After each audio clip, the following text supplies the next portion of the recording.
pang 10 ani na. Ngayon, tatapat ko na lang dito ang pagputol ng kumpol. Hindi kasi madali ang hawak ng camera. Oops, nahulog si May Joseph. Malutong baka kumunat. Dalawa. Oops, si May Joseph. Nahulog na naman. Hindi pa eksperto. At ito pa. Ayan. Ayan. Kukunting hawak. Ayun. Hawakan. Ayan pa 10 ani. Natira pa naman sa inyo. Ayan. Dito kasi loob eh. Hindi kasi madaling humawak ng. Sasagot ko na dito. Isang piraso. Tapos may naging pasas pa dito. Sumabit. Ayan. Ito naman. Nasa loobang kasi. Hindi madali. Ito kasi mga nabulok.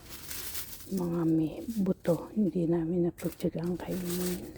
Sa kapitasin. Napakarami pa. Yan ang ginagawang wine. Ito.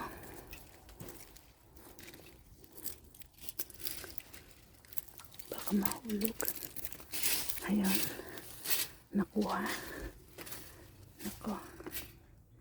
Gusto ko kasi yung puno na kasi yung GoPro ko.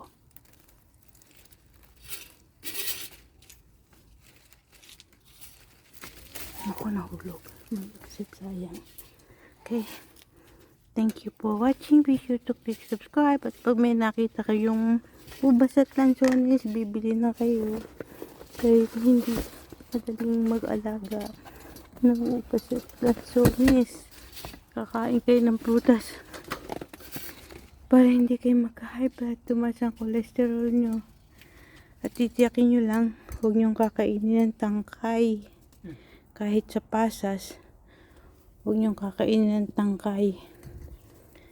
Yan, gamot sa mga hindi kayo magka-atake sa puso. Pagkain yan, after meal, paunti-unti lang. Eat in moderation, as the Bible say. So you will not get sick. Ayan. Incorporating, reading the Bible and applying it in real life. Mahalaga yun. Okay? Yung mga natira pang hinog, kukunin ko. Marami pa rin naman natira. Alam ba't na malayo? Pagod na kasi ako. Baka ako